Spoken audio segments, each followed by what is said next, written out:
ॐ स्थापकाय च धर्मस्य सर्वधर्मस्वरूपिणे अवतारवरिष्ठाय रामकृष्णाय ते नमः। जननीं शारदां देवीं रामकृष्णं जगद्गुरुं पादपद्मे तयो श्रित्वा प्रणमामि मुहुर्मुहुः। नमः श्री यतिराजाय विवेकानंद शूरये सच्चित्सुखस्वरूपाय स्वामिने तापहारिणे वसुदेवसुतं देवं कंसचाणूरमर्दनं देवकी परमानन्दं कृष्णं वन्दे जगद्गुरुम्। ओम नमो भगवते वासुदेवाय।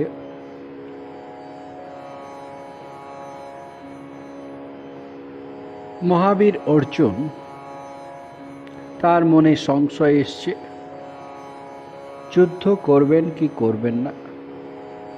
তাই ভগবান কৃষ্ণের কাছে শ্রীকৃষ্ণের কাছে তিনি উপদেশ প্রার্থনা করছেন।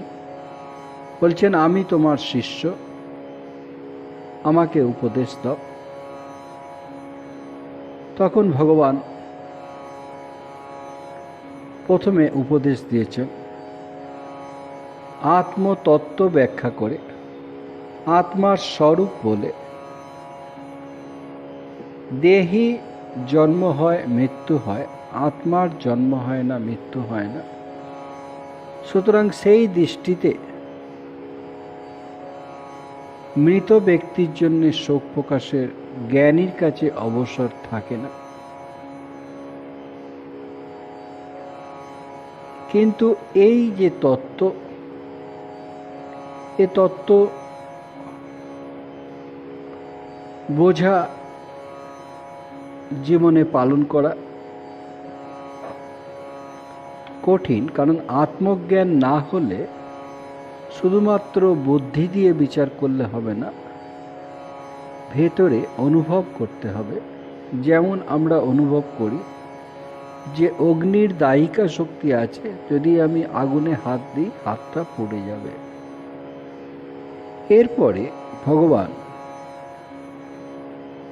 সামাজিক দিক দিয়ে বলছেন হে অর্জুন, তুমি নিজের ধর্মের দিকে তাকাও, সেই দিক দিয়ে বিচার করো। অর্জুন ক্ষত্রিয়, সুতরাং অর্জুনের ধর্ম ক্ষাত্র ধর্ম। তো ক্ষাত্র ধর্মের দৃষ্টিতে যদি তাকায়, অর্জুন যদি চিন্তা করেন, সেক্ষেত্রেও তার সংশয় থাকা উচিত নয়। ক্ষাত্র ধর্মটা কি? একদম শেষে অষ্টাদশ অধ্যায়ে মোক্ষ যোগ আছে। আমরা এখন দ্বিতীয় অধ্যায় সাংখ্য যোগ আলোচনা করছি। অষ্টাদশ অধ্যায় মোক্ষ যোগ আছে। সেখানে ব্রাহ্মণ, ক্ষত্রিয়, বৈশ্য, শূদ্র, এই চারি প্রকার বর্ণের ব্যাখ্যা করা আছে। ক্ষত্রিয়কে বলা হচ্ছে যে পরাক্রম, তেজ, ধৈর্য, কার্যকুশলতা, যুদ্ধে অপরাঙ্গমুখতা, ভয়ে না পালিয়ে যাওয়া, দানে মুক্তহস্ততা ও প্রভুত্বের ভাবে অন্যকে শাসন করার শক্তি, এইগুলি হচ্ছে ক্ষত্রিয়ের স্বাভাবিক স্বভাবজাত ধর্ম। শৌর্যম পরাক্রম, তেজ, ধৃতি ধৈর্য, দ্রাক্ষম কার্যকুশলতা, যুদ্ধে চাপি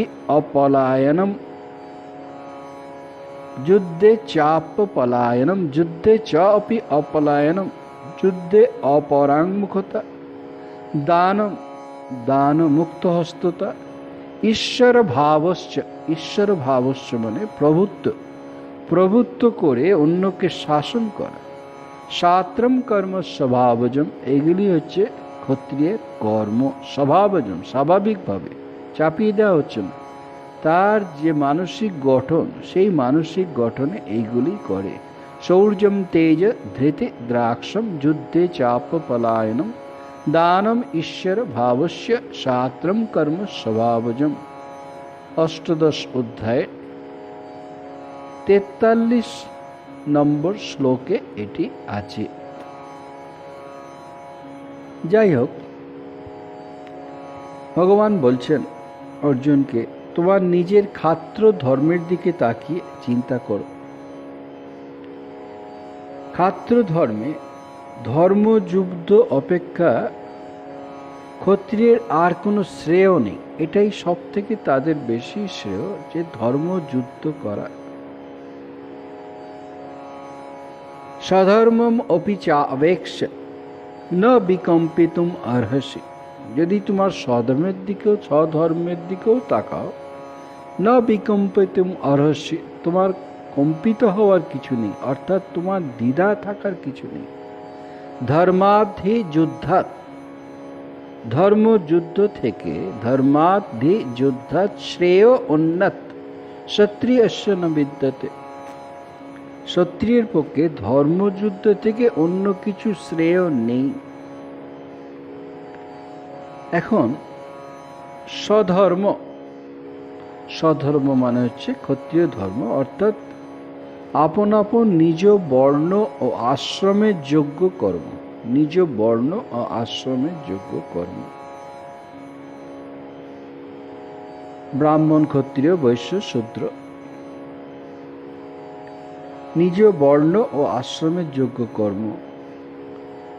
অতএব অর্জুন ক্ষত্রিয়, তার কর্ম হচ্ছে যুদ্ধ। এখন যুদ্ধ দু প্রকার হতে পারে, একটি হচ্ছে ধর্মযুদ্ধ আর একটি হচ্ছে অধর্মযুদ্ধ। ধর্মযুদ্ধ কি? ধর্ম স্থাপনের জন্য, ধর্ম রক্ষার জন্য ধর্মযুদ্ধ। অধর্মযুদ্ধ কি? পরস্য অপহরণ, পরের জিনিসটাকে ছিনতাই করে নিচ্ছে, পরস্য অপহরণ, সেটি হচ্ছে অধর্মযুদ্ধ। অনুশাসন কি আছে? অনুশাসন আছে, তখনকার দিনে অনুশাসন হচ্ছে মনুসংহিতা। ন নিবর্তেত সংগ্রামাৎ শাস্ত্রম ধর্মম অনুস্মরণ। ন নিবর্তেত, নিবৃত্ত হবে না, সংগ্রামাৎ, সংগ্রাম থেকে, শাস্ত্রম যে ক্ষত্রিয়, ধর্মম অনুস্মরণ, ধর্মকে অনুসরণ করে, অর্থাৎ ক্ষত্রিয়ের ধর্ম অনুসরণ করে সম্মুখ সংগ্রাম থেকে নিবৃত্ত হবে না, পালিয়ে যাবে না, এড়িয়ে চলবে না। এ হচ্ছে ক্ষত্রিয় ধর্ম। ধর্মযুদ্ধকে সে এড়াতে পারবে না। ধর্মাতি যুদ্ধাৎ শ্রেয় উন্নত ক্ষত্রিয়স্য ন বিদ্যতে। তারপরে ভগবান বলছেন, যদি অযাচিতভাবে এরকম ধর্মযুদ্ধ যদি এসে যায় একজন ক্ষত্রিয়ের কাছে, তো সেটা যেন তার স্বর্গদ্বার মুক্ত হয়ে যাচ্ছে, সে এতটা ভাগ্যবান হচ্ছে। অযাচিতভাবে যদি এরকম এসে যায়, কারণ তার পক্ষে ধর্মযুদ্ধ একটি সৌভাগ্যের বিষয়। সে ধর্মকে স্থাপন করছে, ধর্মকে রক্ষা করছে, তার বীরত্বের পরিচয় দিচ্ছে ধর্মের স্থাপনে। সুতরাং স্বর্গদ্বার যেন উন্মুক্ত হয়ে যাচ্ছে।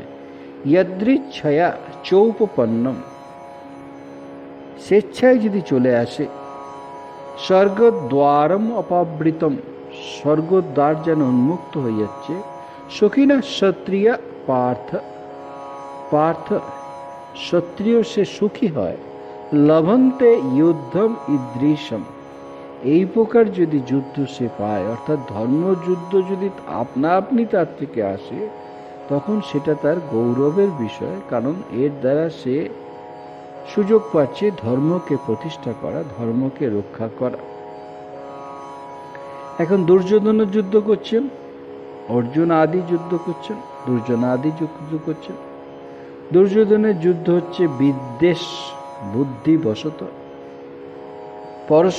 পরের রাজ্য পরস্য অপহরণের জন্য যুদ্ধ করছেন। অপহরণ তো করেই রেখেছেন, বিদ্বেষ বুদ্ধি এবং পরের ধন নিয়ে রেখে দিয়েছেন, দিয়ে যুদ্ধ করছেন। সুতরাং এটি অধর্ম যুদ্ধ। আর পাণ্ডবরা নিজেদের রাজ্য অধিকার, ন্যায়সঙ্গত যে রাজ্য, সেইটিকে অধিকারের জন্য যুদ্ধ করছেন। সুতরাং সেই যুদ্ধ হচ্ছে ধর্মযুদ্ধ। আর দুর্যোধন পাণ্ডবদের রাজ্য নিয়ে তাদেরকে বঞ্চিত করছেন, সুতরাং পরস্য অপহরণ করছেন। সুতরাং দুর্যোধনের যুদ্ধ হচ্ছে অধর্ম যুদ্ধ, পাণ্ডবদের যুদ্ধ হচ্ছে ধর্মযুদ্ধ। তো পাণ্ডবরা যখন এই যুদ্ধের সুযোগ পেয়েছেন, তখন এই যুদ্ধ তাদের করা কর্তব্য, অনুশাসন, মনুসংহিতা এটা বলছে, এবং এটাই ক্ষত্রিয় ধর্ম, ক্ষত্রিয় ধর্ম। তারপরে শ্রী ভগবান বলছেন, তুমি যদি এই সংগ্রাম না করো, এই যুদ্ধকে যদি গ্রহণ না করো, তাহলে কি হবে?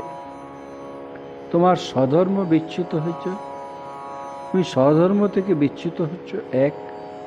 দুই, তোমার যে কীর্তি, তোমার যে যশ, সেটা তুমি চলে যাবে। এবং তার ফলে কি হবে? তার ফলে তুমি পাপগ্রস্ত হবে, প্রত্যব্যয়রূপে পাপগ্রস্ত হবে। শাস্ত্রে কিছু কিছু কর্ম বলা আছে যেটি না করলে পাপ হয়। অকর্মণি প্রত্যব্যয়, যেমন সন্ধ্যা বন্দনাদি না করলে পাপ হয়, করতে হবে। তো এটাও ঠিক সেরকম, এখানে বলে দেওয়া আছে এটা করতেই হবে। যেখানে ধর্মযুদ্ধ আছে, সেটা ক্ষত্রিয়ের কর্তব্য সেটি করা। তো সেটি না করা মানে স্বধর্মচ্যুত হচ্ছে, এবং তার কীর্তি চলে যাচ্ছে। তো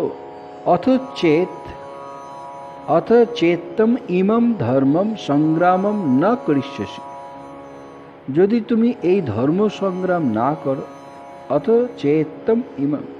চেত্ত্বম ইমম ধর্মম সংগ্রামম ন করিষ্যসি ততঃ, তাহলে স্বধর্মম কীর্তিম চ হিত্বা, স্বধর্ম এবং কীর্তিকে হিত্বা, অর্থাৎ এটা তুমি হারাবে, ত্যাগ করবে। পাপম অবাপসসি, এবং তার বিনিময়ে কি পাবে? তুমি পাপ পাবে তার বিনিময়ে। সেটাই বলছেন, কারণ মনুসংহিতাতে বলা হচ্ছে ফলশ্রুতিতে বলা হচ্ছে কি, ধর্মযুদ্ধে কোনো ক্ষত্রিয় যদি পরান্মুখ হয়, অর্থাৎ সেটি গর্হিত পাপ। এবং এই যেহেতু অনুশাসন তারা মেনে চলে, সেই জন্যই আজকে ক্ষত্রিয়দের এত বীর জাতি তারা।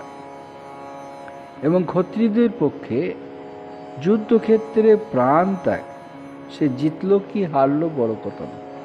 যুদ্ধক্ষেত্রে ধর্মযুদ্ধের জন্য তার প্রাণ ত্যাগ হচ্ছে মহা গৌরবে এবং স্বর্গপ্রাপ্তিরূপ শ্রেষ্ঠ।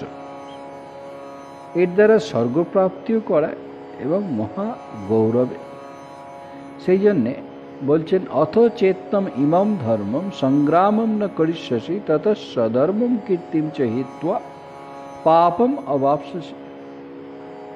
এখন যদি চলে যায়, কীর্তি যদি চলে যায়, তখন কি হবে? সকলে তোমার অকীর্তি, তোমার যে যশ, এইগুলি অপযশ হবে, অকীর্তি ঘোষণা করবে, তোমার অপযশ হবে। এখন একজন বীরের পক্ষে এই অপযশ মৃত্যুর থেকেও পীড়াদায়ক, এই অপযশ। যে বীর, তা এতদিন তার যশ ছিল, সেই যশ চলে গিয়ে অপযশ। সেই জন্য অপযশ অপেক্ষা মৃত্যু শ্রেয়। ভগবান বলছেন, এই অপযশের ভাগী হয়েও না, এর থেকে মৃত্যু শ্রেয়। যুদ্ধ করতে করতে মরে যাওয়া ভালো। অকীর্তিম চাপি ভূতানি কথয়িষ্যন্তি তে অব্যয়ম, কথয়িষ্যন্তি তে অব্যয়ম।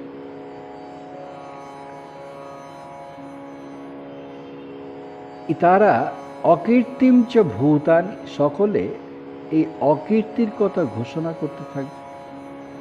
অব্যয়ম মানে হচ্ছে সর্বচিরকালের জন্য ইতিহাসের পাতায় নাম লিখে যাবে যে অকীর্তি করেছে। অকীর্তিম চাপি ভূতানি কথয়িষ্যন্তি, তারা বলবে তে অব্যয়ম, চিরকাল ইতিহাসের পাতায় লেখা থাকবে। সম্ভাবিতস্য চ অকীর্তি মরণাৎ অতিরুচ্যতে। এখন যিনি যিনি কিনা সম্মানীয় ব্যক্তি, সম্ভাবিতস্য, যার ভেতরে সম্ভাবনা আছে, যিনি সম্মানীয় বীর, তার ক্ষেত্রে অকীর্তি মরণাৎ অতিরিচ্যতে, এতে মৃত্যুর থেকেও পীড়াদায়ক, মৃত্যুর থেকেও পীড়াদায়ক। এটা ভগবান সাবধান করে দিচ্ছে, যুদ্ধ না করলে কিন্তু এই ফল হবে, তোমার অকীর্তি হবে, তুমি ক্ষাত্রধর্মচ্যুত হবে এবং অপযশ পাবে এবং মহা পাপগ্রস্ত হবে। তারপরে আরো সাবধান করছেন কি, তুমি যে যুদ্ধ করছো না তাতে তোমার বিপক্ষ অর্থাৎ দুর্যোধন আদি এরা কি ভাববে? এরা ভাববে তুমি ভয়ে যুদ্ধ করছো না, দয়াবশত নয় বা জ্ঞানবশত নয়, তুমি ভয়ে যুদ্ধ করছো না। তো এতদিন যারা তোমাকে সম্মান করে এসেছিল তাদের কাছে তুমি হেয় উৎপন্ন হবে। অপযশ হচ্ছে, অপযশ থেকে এবার হেয়, ভয়, ভয়ে ভয়ে তুমি যুদ্ধ করনি এইটা ভাববে। ভয়াত রণাত উপরতম, যুদ্ধক্ষেত্র থেকে ভয়ে পালিয়ে গেছে, ভয়াত রণাত উপরতম মনসন্তে, তারা ভাববে। তাম মহারথা, সেই মহারথী অর্থাৎ দুর্যোধন আদি যারা বিপক্ষে আছেন তারা তোমাকে ভাববে কি, তুমি ভয়ে রণক্ষেত্র থেকে পালিয়ে গেছো। এষম তম বহুমত ভূত্বা ইয়াস্যসি লাঘব, যাদের কাছে একদিন তুমি সম্মানীয় ছিলে, এষম চম তম বহুমত, সম্মানীয় ছিলে, ভূত্বা ছিলে, ইয়াস্যসি লাঘব, এখন তুমি লাঘবম, হেয় হয়ে যাবে। ভয়াত রণাত উপরতম মনসন্তে ত্বম মহারথা, এষম চ ত্বম বহুমতো ভূত্বা ইয়াস্যসি লাঘব। তখন আস্তে আস্তে এগুলি নিচে নামতেই থাকবে। তখন শত্রু, তোমার যারা শত্রু, তোমাকে হেয় করবে, তোমার সামর্থ্যের নিন্দা করবে, অনেক কুকথা বলবে, সামর্থ্যের নিন্দা, শক্তিই নেই, এরকম অনেক কুকথা বলবে। বলছে এর থেকে আর দুঃখের কি হতে পারে? একজন বীর, সে বীর, তারকে নিন্দা করছে, তার শক্তিই নেই, তার বীরত্বই নেই, এর থেকে দুঃখের আর কি হতে পারে? অবাচ্য বাদাংশ বহন, অবাচ্য, অবাচ্য মানে নিন্দা করে, বাদাংশ, অবাচ্য বাদাংশ বহন বদিষ্যন্তি তব অহিতা, অহিতা শত্রুগণ তোমার সম্পর্কে অনেক নিন্দা করবে, কুকথা বলবে। নিন্দন্তস্তব সামর্থ্যম, তোমার সামর্থ্যকে নিন্দা করবে, এও করবে, তোমার সামর্থ্য নেই, তোমার সামর্থ্য নেই, এগুলি তারা বলবে। অবাচ্য বাদাংশ, কুকথা, কুকথা বলবে, বহন, তারা বদিষ্যন্তি তব অহিতা, তোমার যে বিপক্ষে যারা, এরা তোমার সম্পর্কে কুকথা বলবে। নিন্দান্তস্তব সামর্থ্যম, তোমার সামর্থ্য সম্পর্কে নিন্দা করবে। তত দুঃখতরম নু কিম, এর থেকে বেশি আর দুঃখের কি আছে? এই বলে শ্রী ভগবান অর্জুনকে বারবার সাবধান করছেন, তুমি ক্ষত্রিয়, সেই দিক দিয়ে চিন্তা করে দেখো তোমার যুদ্ধ ত্যাগে কি পরিণাম হবে। তারপরে আবার বলছেন কি, তুমি যেহেতু ক্ষত্রিয়, সেই জন্যে তুমি যদি যুদ্ধে হত হও, পরাজিত হও, তোমার স্বর্গ লাভ হবে। তুমি ক্ষত্রিয়, তুমি বীরের মতো যুদ্ধ করতে করতে মরেছ। আবার তুমি যদি যুদ্ধে জয়ী হও, তাহলে এই সমস্ত পৃথিবী তোমার ভোগ্য হবে। দুদিক থেকেই লাভ, তুমি যদি হেরে যাও তাতেও লাভ, তুমি যদি জিতে যাও তাতেই লাভ। সেই জন্য আবার বলছেন, হে অর্জুন, হে কৌন্তেয়, অতএব তুমি যুদ্ধের জন্য কৃত নিশ্চয় হয়ে ওঠো, সংকল্প করো, দৃঢ় শক্তি হও যুদ্ধের জন্য। হতো বা প্রাপ্স্যসি স্বর্গ, তুমি যদি মরেও যাও স্বর্গ লাভ হবে। হতো বা প্রাপ্স্যসি স্বর্গ, জিত্বা বা ভোক্ষ্যসি মহিম, যদি যেত মহিম এই রাজ্য পৃথিবী কে ভোগ করবে, ভোক্ষ্যসে। তস্মাৎ উত্তিষ্ঠ কৌন্তেয়, অতএব ওঠো কৌন্তেয়, হে অর্জুন, যুদ্ধায় কৃত নিশ্চয়, যুদ্ধের জন্য তৈরি হও, প্রস্তুত হও, কৃত নিশ্চয় হও। হতো বা প্রাপ্স্যসি স্বর্গম, জিত্বা বা ভোক্ষ্যসে মহিম, তস্মাৎ উত্তিষ্ঠ কৌন্তেয়, যুদ্ধায় কৃত নিশ্চয়। এরপরে একটি অত্যন্ত গুরুত্বপূর্ণ কথা বলেছেন, সেটি হচ্ছে আধ্যাত্মিক জগতের কথা, আধ্যাত্মিক উন্নতি কল্যাণের কথা। সেটি হচ্ছে কি, যুদ্ধ কেমন করে করবে, যুদ্ধ কেমন করে করবে, অর্থাৎ তোমার দৃষ্টিভঙ্গি কেমন হবে। যুদ্ধে মৃত্যু হলে স্বর্গ, যদি জিতে যায় সমস্ত পৃথিবী, সব সত্য, কিন্তু এর থেকেও উচ্চতর লক্ষ্য আছে। এই যুদ্ধের মাধ্যমেই মোক্ষ লাভ করা সম্ভব, এইটা কর্মযোগের মাধ্যমে। সেইটা এবার আসছে যে সুখ এবং দুঃখ, লাভ এবং অলাভ, জয় এবং পরাজয়, এ সব কিছু সমান চোখে, সব কিছু সমানভাবে নিয়ে, সমান জ্ঞান করে যুদ্ধের জন্য প্রস্তুত হও। তোমার কর্তব্য কর্ম করো এই সমত্ব বুদ্ধিতে, এই সমান বুদ্ধিতে। কি, সুখ দুঃখ আমার কাছে সমান, লাভ লোকসান আমার কাছে কিছু নেই, জয় পরাজয় আমার কাছে কিছু নেই। আমি ক্ষত্রিয় ধর্ম কর্তব্য করছি ধর্ম প্রতিষ্ঠার জন্য, এইটুকু। এই সমত্ব বুদ্ধি, এই সমত্ব বুদ্ধি হলে তুমি পাপের ভাগী হবে না। উপরন্তু এরপরে আসছে, এইটি হচ্ছে কর্মযোগ। এখন শুরু হয়ে গেল। প্রথমে আত্মতত্ত্ব বলেছে, আত্মতত্ত্ব জ্ঞানের কথা আছে। তারপরে অর্জুনের যে স্বধর্ম সেই কথা বলে এরপরে কর্মের কৌশল বলছেন মোক্ষ লাভের জন্য। যুদ্ধক্ষেত্র থেকেই তিনি মোক্ষ দিচ্ছেন। সুখে দুঃখে সময়ে কৃত্বা, সুখ এবং দুঃখের সমান জ্ঞান করি। সুখে দুঃখে সময়ে কৃত্বা লাভালাভ, লাভ এবং অলাভ এই দুটিকে, জয়াজয়, জয় এবং পরাজয় অজয়, তত এই তিনটিকে সমান ভেবে, সুখ দুঃখ, লাভ অলাভ, জয় পরাজয়, এই তিনটিকে সমান ভেবে তত যুদ্ধায় উজ্জস্য, যুদ্ধের জন্য যুদ্ধ করো, এটা তোমার কর্তব্য, যুদ্ধ তোমার কর্তব্য, সেই জন্য। তত যুদ্ধায় উজ্জস্য নৈবম পাপম অবাপ্স্যসি, তুমি পাপ তোমার গায়ে লাগবে না। মনুষ্য হত্যা করছো, স্বজনকে হত্যা করছো, আত্মীয়দের হত্যা করছো, কোনো পাপই লাগবে না। তুমি তোমার ক্ষত্রিয় ধর্ম পালন করছো। আরো উচ্চতর লক্ষ্যে নিয়ে যাচ্ছেন, কর্মযোগ থেকে চলে এসছেন। যার দৃষ্টিভঙ্গি কি হবে, যে সুখ দুঃখ, লাভ অলাভ, জয় পরাজয় সব কিছু সমান জ্ঞানে, অর্থাৎ এর সঙ্গে আমার কোনো সম্পর্ক নেই। সুখী হোক দুঃখী হোক, লাভ হোক অলাভ হোক, জয় হোক পরাজয় হোক, আমার ক্ষত্রিয় ধর্ম আমি পালন করছি, তখন কোনো পাপ লাগবে না। এরপরে ভগবান বলছেন, প্রথমে আত্মযোগের, আত্মদর্শন, আত্মতত্ত্বের কথা বলেছেন, সেটি জ্ঞানের কথা বলেছেন। তারপরে বলছেন, আমি কর্মযোগের উপদেশ দিচ্ছি, শ্রবণ করো। ইতিমধ্যেই তিনি কর্মযোগ উপদেশ দেয়া, আগের শ্লোকেই কর্মযোগের উপদেশ দিয়ে দিয়েছেন। বলছেন কর্মযোগ বিষয়ে উপদেশ শ্রবণ করো, কারণ এই কর্মযোগ যদি জ্ঞান লাভ করো, তাহলে ধর্ম অধর্মরূপ যে কর্মের বন্ধন, সেটা থেকে মুক্তি পাবে। এষা তে অভিহিতা সাংখ্যে, এষা তে অভিহিতা সাংখ্যে, সাংখ্যে মানে আত্মদর্শন বা সাংখ্য তত্ত্ব, এটা তোমাকে বলা হয়েছে।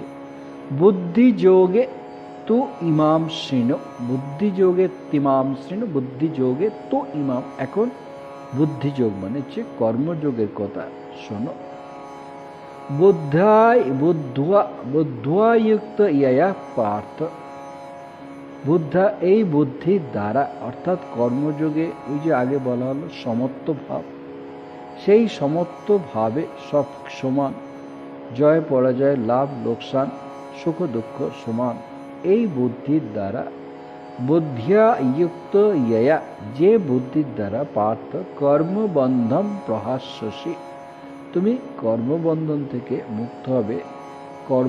এই যে কর্ম থেকে কর্ম করছি তাতে আমার বন্ধন হবে, পাপ হবে, এই যে ধারণা সেটা থেকে মুক্ত হবে। তোমাকে আত্মতত্ত্ব বলা হয়েছে, এবার কর্মযোগ বলা হচ্ছে, যার দ্বারা, যে বুদ্ধির দ্বারা তুমি কর্মবন্ধন থেকে মুক্তি হবে।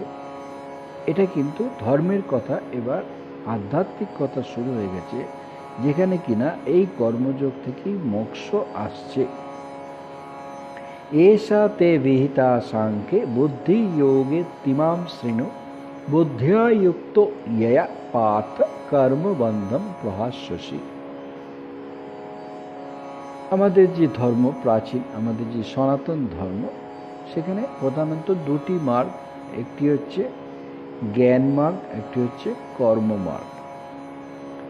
জ্ঞান মার্গ হচ্ছে নিবৃত্তি মার্গ, নিবৃত্তি, নেতি নেতি নেতি, এটা নয় এটা নয় এটা নয় এটা নয়, নেতি, নিবৃত্তি। আর কর্ম মার্গ হচ্ছে প্রবৃত্তি মার্গ। প্রবৃত্তি মানে হচ্ছে ইতি ইতি ইতি ইতি, এটা এটা এটা এটা, তারপরে একটা সময় আসছে তখন দেখছে এটা নয়, ঠিক এইভাবে যাওয়াটা। এই দু প্রকার আমাদের মার্গ আছে। একটা হচ্ছে জ্ঞান মার্গ, যেটা কিনা নিবৃত্তি মার্গ বলে, যেটা কিনা সাংখ্যতত্ত্ব ওই জ্ঞানের ব্যাপার, সেখানে জ্ঞান মার্গ আছে। আর কর্ম মার্গ বা কর্মযোগ, সেখানে প্রবৃত্তি মার্গ আছে। এখন কর্ম আবার দু প্রকার হচ্ছে, একটা হচ্ছে সকাম কর্ম, নিষ্কাম কর্ম। কর্মযোগ মানে হচ্ছে নিষ্কাম, নিষ্কাম কর্ম। এই নিষ্কাম কর্ম করারই শ্রী ভগবান উপদেশ দিচ্ছেন। এখন সকাম কর্মে এরপরে একটু অন্যরকম বলছেন, একটু সাবধান করে দিচ্ছেন যে সাধারণত সকাম যে কর্মগুলি আছে, সেই কর্মগুলি যদি ঠিক ঠিক না করা হয়, যদি ত্রুটি বিচ্যুতি হয়, অঙ্গহানি হয়, তাহলে কিন্তু পাপ হয়। দুর্গাপূজা করছে, করতে করতে ঠিক করতে পারছে না, পুজো আজা যা কিছু করছে, তাহলে কিন্তু প্রত্যয় আসছে, ঠিক ঠিক করতে হবে। কিন্তু এই নিষ্কাম কর্মের এই প্রত্যয় নেই। নিষ্কাম কর্ম যেটুকু করা যাবে সেটুকুই লাভ, এই নিষ্কাম কর্ম। সেই জন্য বলছেন কি, এই নিষ্কাম কর্ম যেটি কিনা মোক্ষপ্রদ, এটা যত কমই করি না কেন এটা নিষ্ফল হয় না। এটা যদি ত্রুটি বিচ্যুতি হয় তাহলে এটার দ্বারা পাপ হয় না। সামান্য মাত্র এই ধর্মের আচরণ তো মহাভয় থেকে মানুষকে ত্রাণ করে, রক্ষা করে। নেহাবিক্রমণাসুস্তি, নেহাবিক্রমণাসুস্থে, অর্থাৎ এই না ইহ অবিক্রমণাস অস্তি, এই কর্মের কোনো নিষ্ফলতা নেই। নেহাবিক্রমণাসস্তি প্রত্যবায়ন বিদ্যতে, যদি কিছু ত্রুটি বিচ্যুতি হয় তাহলে প্রত্যবায় নেই বা ক্ষতি কিছু নেই, পাপ নেই। স্বল্পম অপস্য স্বল্পম অপি অস্য ধর্মস্য, অতি সামান্য যদি এই ধর্ম করা যায়, নিষ্কাম কর্ম যদি করা যায়, ত্রায়তে মহতো ভবাৎ, ত্রায়তে মহতো ভয়াৎ, মহান ভয় থেকে এটা মানুষকে রক্ষা করে। নেহাবিক্রমণাসস্তি প্রত্যবায়ন বিদ্যতে স্বল্পমপ্যস্য ধর্মস্য ত্রায়তে মহতো ভয়াৎ। যাগ যজ্ঞাদি যে সমস্ত কর্মগুলি আছে, ব্রত নিয়ম, এই সমস্ত যে বৈদিক কর্ম আছে, সেগুলি যদি ঠিক ঠিক না হয় কিন্তু নিষ্ফল হবে। কিন্তু নিষ্ফল হবে, মানে তার যে সকাম প্রার্থনা, আমার এটা চাই ওটা চাই, সেটা সে পাচ্ছে না। সেই জন্যে এইগুলি হচ্ছে সকাম কর্ম। কিন্তু নিষ্কাম কর্ম, নিষ্কাম কর্মের লক্ষ্য হচ্ছে কি? চিত্ত শুদ্ধি এবং আত্মোন্নতি, আর কিছু নেই। নিষ্কাম সকাম কর্মে তার যা কিছু বাসনা পূরণ, যদি ত্রুটি বিচ্যুতি হয় তো সেটি পূরণ হবে না। নিষ্কাম কর্মে চিত্ত শুদ্ধি হবে, আত্ম উন্নতি হবে। যদি নিষ্কাম কর্ম সামান্য অনুষ্ঠিত হয় তাহলে ভয়ের কিছু নেই, ওটা থাকবে, ওটা চিত্তের ততখানি শুদ্ধতা আনবে, আত্মোন্নতি করাবে। এবং ক্রমে ক্রমে এটা মৃত্যু যে ভয়, মহাভয় মৃত্যু, তার থেকে আস্তে আস্তে সাবধান, সেই যে নিষ্কাম কর্মযোগকে দূরে রেখে দিয়ে পরম শান্তি প্রদান করবে। এই হচ্ছে নিষ্কাম কর্মের মাহাত্ম্য। নেহাবিক্রমনাশস্তি প্রত্যবায়ন বিদ্যতে স্বল্পমপ্যস্য ধর্মস্য ত্রায়তে মহত ভয়াৎ। এই নিষ্কাম কর্ম। সুতরাং সকাম কর্ম, নিষ্কাম কর্ম, এরপরে আস্তে আস্তে আমরা পরে সকাম কর্ম কি, নিষ্কাম কর্ম কি, ভগবান শ্রীকৃষ্ণ বিশদভাবে ব্যাখ্যা করেছেন। এখন যেটা বলতে চাইছেন, এই নিষ্কাম কর্ম একদিকে যেমন মানুষের চিত্ত শুদ্ধ করছে এবং আত্মোন্নতি করছে, আরেকটি লক্ষ্য কি, আরেকটি এর লক্ষণ হচ্ছে এই নিষ্কাম কর্ম, কোনো মানুষ যখন সে নিষ্কাম কর্ম করতে যাচ্ছে তার ভেতরে একটা নিশ্চয়াত্মিকা বুদ্ধি, একনিষ্ঠতা, নিশ্চয়াত্মিকা বুদ্ধি একটা বর্তমান থাকছে বা আস্তে আস্তে সেটা জাগ্রত হচ্ছে। নিশ্চয়াত্মিকা বুদ্ধি মানে এই নিষ্কামভাবে কর্ম করি আমি ত্রাণ পাব, আমার মোক্ষ হবে, আমি এই জন্ম মৃত্যুর হাত থেকে উদ্ধার পাব।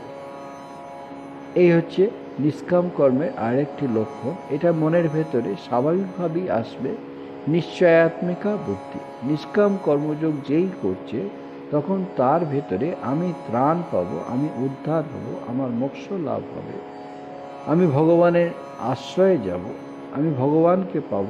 এই যে ভাবগুলি, এগুলি নিশ্চয়াত্মিকা বুদ্ধি, এটা আসছে একনিষ্ঠতা, একনিষ্ঠভাবে বর্তমান থাকবে। তখন তার মন নানা দিকে ধাবিত হবে না, অস্থির চিত্ত না, স্থির চিত্ত হবে। কিন্তু যারা অস্থির চিত্ত, যারা সকাম ব্যক্তি, তাদের বুদ্ধি কিন্তু বহুধা এবং অনন্ত দিকে যায়, বিভিন্ন দিকে যায়, নানা দিকে ধাবিত হয়। সেটাই বলছেন ব্যবসায়াত্মিকা বুদ্ধি। ব্যবসায়াত্মিকা বুদ্ধি মানে নিশ্চয়াত্মিকা বুদ্ধি, এক লক্ষ্যে সে বুদ্ধি আছে, একনিষ্ঠতা আছে। ব্যবসায়াত্মিকা বুদ্ধি একেহ কুরুনন্দনা, একমুখী তার যে বুদ্ধি। হে কুরুনন্দনা, হে পার্থ, এই নিষ্কাম কর্মের দ্বারা ব্যবসায়াত্মিকা বুদ্ধি, একনিষ্ঠতা, এটি হয়। বহু শাখাই অনন্তাশ্চ বুদ্ধয়ে অব্যবসায়িনাম, যারা অস্থির চিত্র, যাদের নিশ্চয়াত্মিকা বুদ্ধি নেই, তাদের বুদ্ধিটা বহু শাখা অনন্তাশ্চ, বহু শাখাতে ভাগ হয়ে যায়, চারিদিকে মন ছড়িয়ে থাকে। কারণ তার যে বাসনা, সেই বাসনাগুলো তাকে টেনে টেনে নিয়ে যায়। বহু শাখাই অনন্তাশ্চ বুদ্ধয়ে অব্যবসায়িনাম। এখন এই প্রসঙ্গে যোগ, কর্মযোগ, যোগ মানে হচ্ছে ঈশ্বরে মনকে একত্রিত করা, এই যোগ। সেটা কর্মের মাধ্যমে কর্মযোগ, জ্ঞানের মাধ্যমে জ্ঞানের যোগ, ধ্যান জপের মধ্যে যোগ, আর ভক্তির মাধ্যমে ভক্তি যোগ। কিন্তু যে যোগই হোক না কেন, এবং কর্ম কিন্তু নিষ্কাম কর্ম করতে হবে। নিষ্কাম কর্মে নিশ্চয়াত্মিকা বুদ্ধি আসছে। সকাম যদি কর্ম হয় তাহলে ইহকালের বাসনা আছে, পরকালের বাসনা আছে, বিভিন্ন দিকে।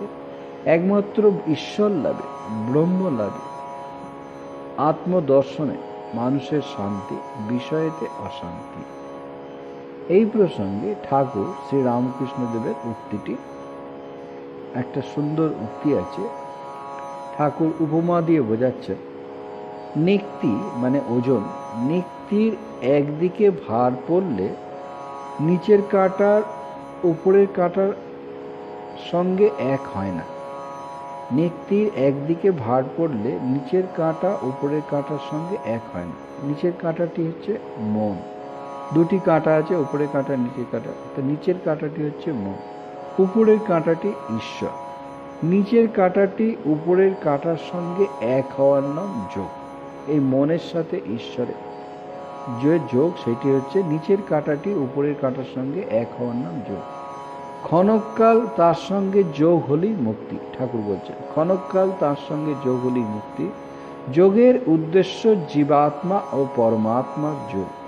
জ্ঞানযোগ, কর্মযোগ, ভক্তিযোগ, হঠযোগ আর রাজযোগ। রাজযোগ মনের দ্বারা যোগ হয়, ভক্তির দ্বারা, বিচারের দ্বারাও যোগ হয়। ওই যোগই ভালো। মন নিরোধের জন্যই তো প্রাণায়াম, কুম্ভকাদি করে বায়ু নিরোধ করা। ঈশ্বরে ভক্তি সংযুক্ত ধ্যানে মন বায়ু দুই আপনা আপনি নিরোধ হয়ে যায়। এইভাবে ঠাকুর ব্যাখ্যা করেছেন।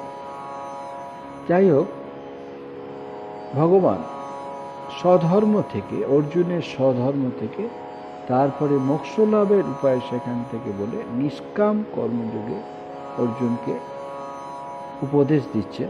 এরপরে সকাম কর্ম, নিষ্কাম কর্ম, এইগুলি বিশদভাবে আলোচনা করা আছে।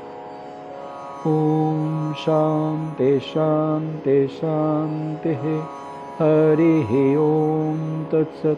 श्रीरामकृष्णार्पणमस्तु। जय श्री गुरु महाराज जी की जय।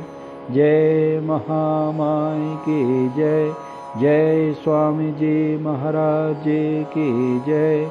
जय गंगा माई की जय।